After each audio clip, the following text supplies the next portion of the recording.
Hey, y'all come help. Oh, bless you. Come help me set the trash cans up right. Okay. Now we can lift this trash can. Y'all got it? Yep. Good job. You know what? We're gonna need to have a big bonfire. Oh yeah, that'd be. Oh wow, that'd be a big one. Oh, look. What's that? It is a mushroom. That's a huge one. Can I pick it up? And there's one right there. Yeah. The inside looks like a brain. I need to get a knife. I don't want to rip it. Yeah, Oh. Adios. Hurricane Helene came through in the wee hours this morning and left us a gift here.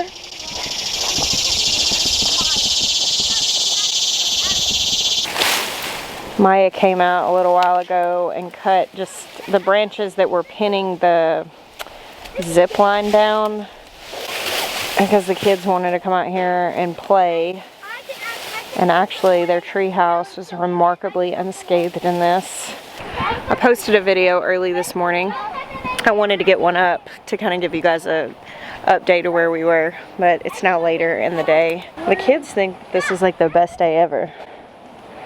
So Maya came through, trimmed this off, and then kind of checked on the tree to make sure that, or the trees, to make sure that they're stable, and gave the kids the go-ahead that they could explore. They're not going anywhere. No. And also, there's not a lot of pressure on any of the branches because they're not fully out of the ground. Yeah. So they're kind of just laying there. Like there's not, like if there was like pressure on branches, you'd be concerned because if it snaps, the tree will shift. Yeah. But there's not any of that. So Maya, I know you've dealt with like felling lots of trees. What is the process on this with these? So if you missed my last video, the hurricane came through. It was supposed to miss us, but then came this way and we got slammed. We don't have any structural damage. We have no casualties, but the two trees that flank the sides of the tree house fell. One fell into the other. Just incredibly did not hit the tree house. I mean, it clipped the corner, but it's not. It's in the eave, so it's in the eave. I'm not even going to fix it. Yeah, it's not an issue. Hey. This is so cool. Yeah. We're like What Spider-Man. You're like Spider-Man. So what are you going to do here, Maya? Because I've still got a massive amount of dirt on the root ball. If I was to just start cutting the top off, that'll snap back. Yeah. So I could do a couple of things. Probably what I'm going to do, since I have access to equipment, is get the root ball and pull the first tree away from the tree house. Yeah. And then cut it off and let it snap back away. But if I let it pop up now, there's a chance that it could pop up at an angle, and it'd be really silly to smash the tree house up after the trees fell and didn't hit it. Yeah. If I didn't have access to equipment, what I would do is probably cut a wedge down at the bottom, like pretty close to the root ball, then do an undercut, and then let the root ball detach, which then removes all the counterweight, and then go from there and start delimbing and taking it apart. I sent Will a picture this morning. I was like, well, we've got trees for mushies for days. You know, Will does the inoculation, and we've got inoculated logs all over the farm, but we live in pine agroforestry, so most of the woods back here is mostly pine. I don't have a ton of hardwoods, so I'm very sad to see two of my oaks go down. I'm very thankful that this is all it was. And the silver lining is we got lots of logs for mushies. Hey, Freya girl. All right. Let's go. So, we have no power.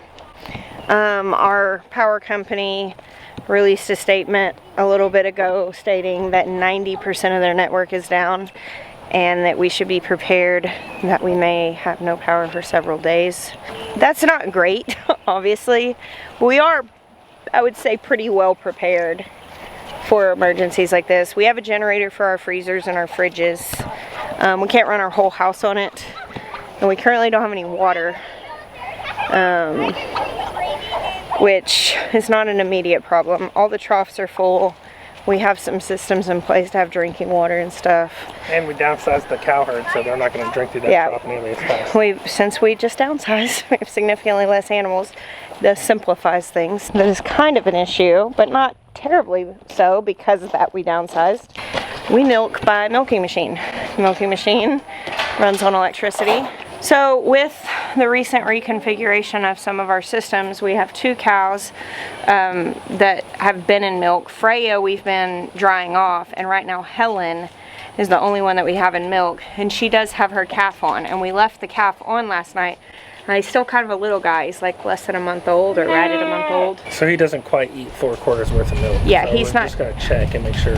So if we got a hand milker, we don't have to hand milk a lot because he has been on, but she probably will have some excess.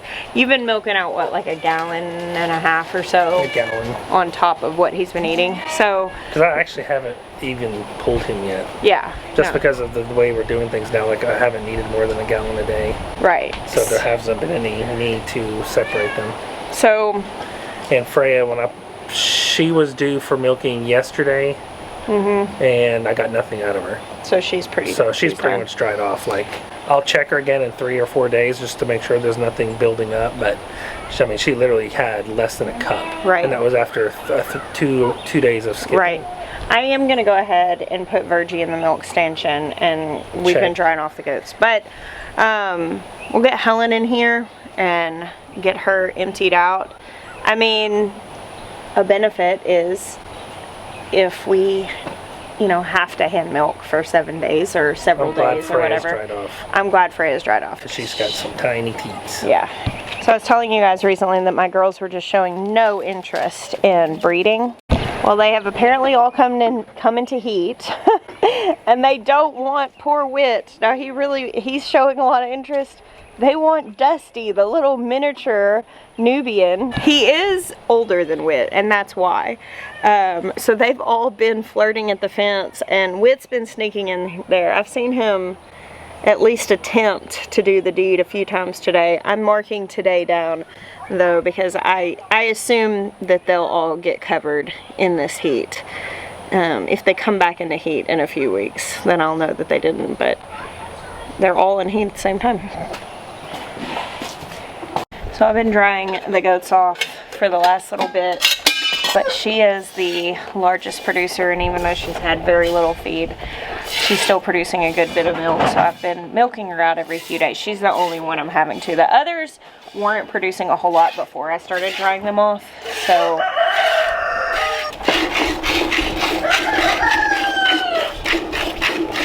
when I concluded my last vlog, we had really just woke up and just confirmed that we didn't have a ton of damage. I hadn't even thoroughly looked at everything yet. It's now afternoon, and we're getting all the pictures from our local friends and hearing our businesses are okay. We did get that confirmation. Our town is pretty wrecked. Lots and lots of damage. Basically, it's now been determined from what I was reading that the storm was still considered a hurricane when it was over us. It did not downsize to a tropical storm until after it was past us. And there are just downed trees everywhere. Some friends of ours that live down the road, their tree fell into their bedroom, and their bedroom is just like completely destroyed. Lots of people have trees like into their house. And from everything I've heard, there aren't casualties in this area. There have been several from the storm, but I don't think that there are any locally, so we're really thankful for that. But there's definitely a lot of property damage. And then on top of that, like, a lot of people just aren't prepared to spend potentially a week without power. So it's still going to be a hard time for a lot of people. Thankfully, she's not dirty. Yes, we would not be able to do much with that. As it is, this milk is going to go to the pigs. There's not any sense in us trying to save it.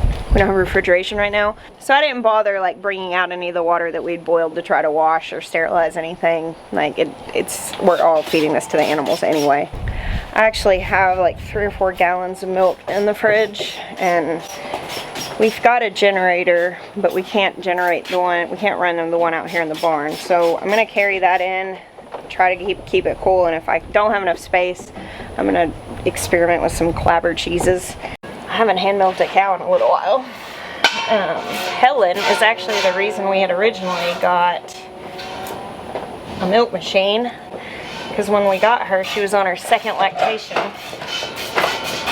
and she had tiny teeth, so it was really hard to milk her.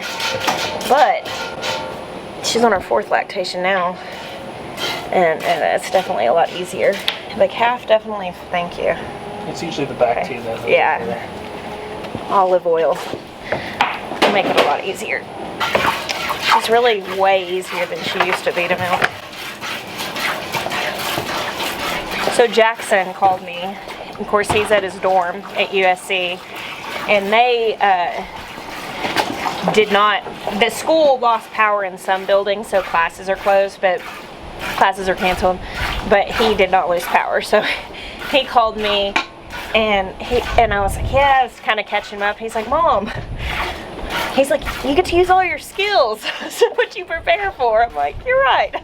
Might as well make a game out of it and choose to enjoy it, because you got to go through it anyway. And attitude is everything, right?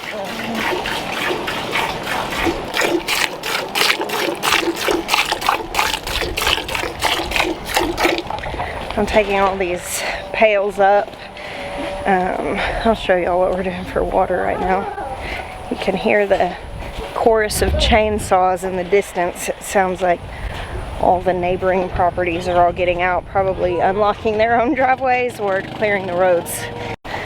So I am using this as an opportunity to assess all the areas where I am ill prepared for emergencies. You know, when we talk about preparedness, a lot of people think that you're always just being apocalyptic and stuff, but this is it. This is the reason why. Like, what are you going to do if you have several days where you can't get water, where you can't get to the store easily to get food, where you don't have electricity? Like, what are you going to do?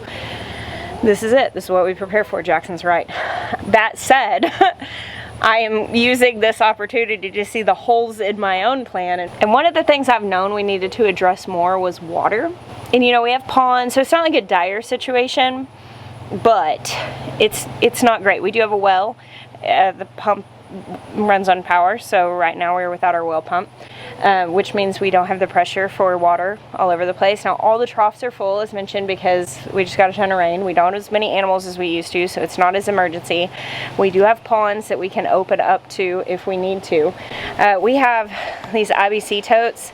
This is what I'm saying. Had we thought that this storm was coming here, we would have filled this up, but it's only halfway full because we were not thinking it was coming for us, which, you know, that's where you get caught off guard.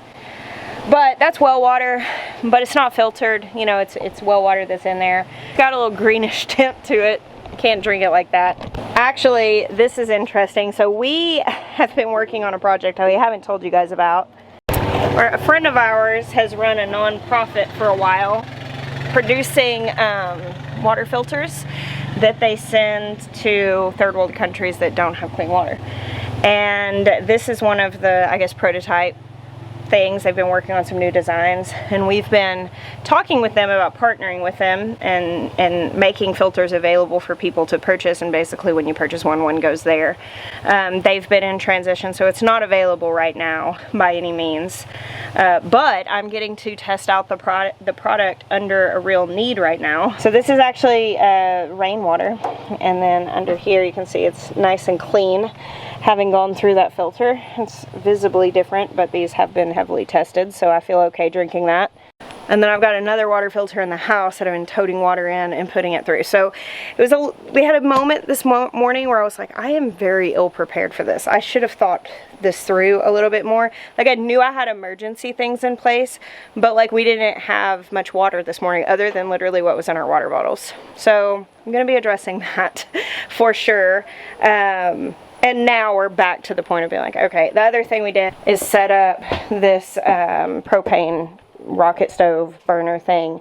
And I've actually boiled a couple of my big stock pots of the, you know, the well water to have for like washing up and brushing teeth and all of that. So yeah, I cooked a bunch on the Blackstone earlier. We have plenty of propane. So I think we're actually really okay. You know, it's mildly uncomfortable. It's pretty warm outside, but as far as conditions to have to weather something like this is about as good as you can hope for. And for the people who've all checked on us, I mean, I'm finding holes in my system, but we're pretty well prepared. With the windows open, it's not terribly uncomfortable in here.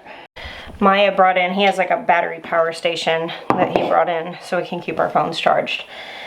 So I can keep making videos for you, which is pretty cool. So that's our update.